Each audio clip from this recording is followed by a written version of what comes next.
Seorang mukmin dia cerdas. Dia bisa membaca situasi. Dia tahu mana orang baik, mana orang buruk. Memberikan analisa lapangan. Tapi ketika dia dibohongin orang dan kasus itu tidak besar, tidak berimbas kepada yang lain-lain, dia tidak mempermasalahkan, dia tidak melawan, dia tidak interupsi lalu dia bantah pendapat yang lagi bicara.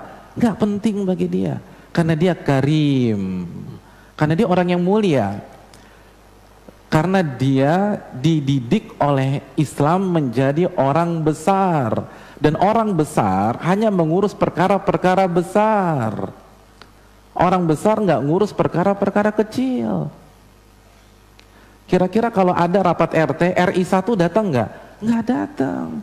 Karena level RI 1 sidang kabinet, bicaranya sudah Sabang sampai Merauke, bukan tingkat RT lagi. Orang-orang besar main di level atas. Tanpa mengurangi hormat kepada Pak RT dan segenap kabinetnya. Tapi jelas itu faktanya. Nah, mukmin juga demikian. Kita Allah nggak suka kan?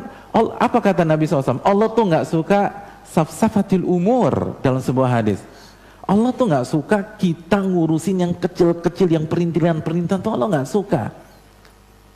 Jadi kalau ada, nggak setiap ucapan tuh dibantah, nggak setiap sebuah statement di sosmed dikomenin. Waktu habis, Anda dihisap sama Allah. Apalagi cuma masalah-masalah dunia. Bukan berarti tidak boleh ya, tapi yang sekarang terjadi udah kebablasan. Orang besar hanya ngurus masalah besar. Apa masalah besar? Antum cek surat Al-Hajj ayat 1. Allah mengatakan inna zalzalatas sa'a syai'un azim. Huru-hara hari kiamat itu masalah besar, kata Allah Subhanahu wa taala. Orang besar hanya ngurus masalah besar. Kita harus berpikir apa yang bisa kita jawab pada hari itu. Bagaimana kita berhadapan dengan Rabbul Alamin? Apa alasan kita kalau Allah bongkar semua skandal kita? Itu masalah kita. Adapun masalah dunia, dibully, digibahi, nggak usah antum pikirin. Buat apa konferensi pers hanya untuk bela masalah dunia? Itu masalah kecil. Masalah kecil itu masalah dunia. Bukan saya mengatakan, Nabi yang mengatakan laukanatid dunya ta'dilu indallahi janaha ba'udah masaqa kafira syurbata ma. Kalau dunia itu senilai dengan 1 dari 2 sayap nyamuk, orang kafir tidak akan Allah berikan minum. Sehingga maksudnya apa? Maksudnya ketika kita melihat orang kafir bisa menikmati dunia, bahkan orang terkaya pertama di dunia orang kafir, orang terkaya kedua di dunia orang kafir, itu menunjukkan dunia nggak ada artinya dan lebih rendah dari 1 dari 2 sayap nyamuk. Itu masalah rendah. Jangan sampai membuat galau hati kita. Jangan sampai seluruh pembicaraan kita di sosmed gara-gara dunia. Jangan masalah gara-gara dunia akhirnya bantah-bantahan sama orang. Sesuatu yang nggak berharga nggak usah dihargai, diketawain orang. Nggak semua bully ditanggapi, nggak semua fitnahan ditanggapi. Makanya Nabi difitnah 13 tahun, nggak pernah ada press conference tuh.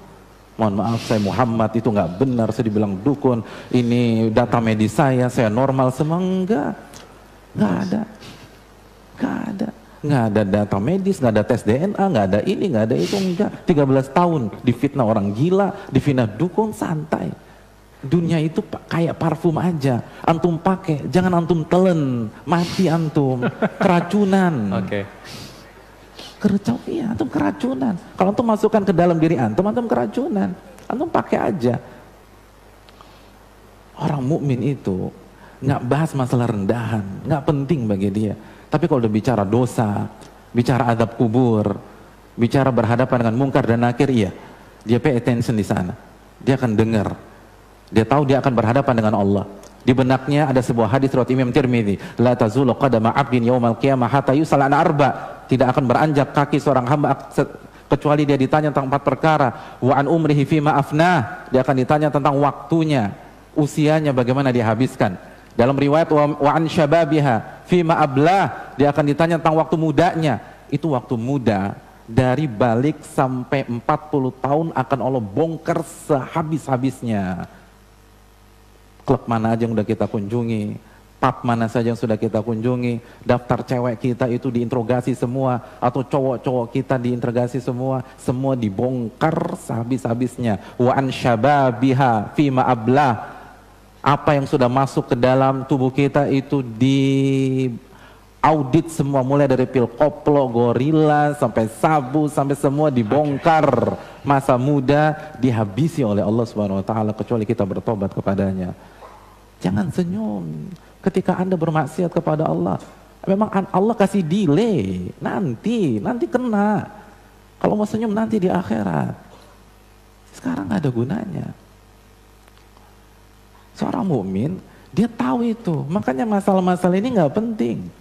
Yang terpenting adalah bagaimana hak Allah Jalla wa'ala, bagaimana hak Rasul Sallallahu Alaihi Wasallam, bagaimana hak orang tua, sudah saya tunaikan atau belum.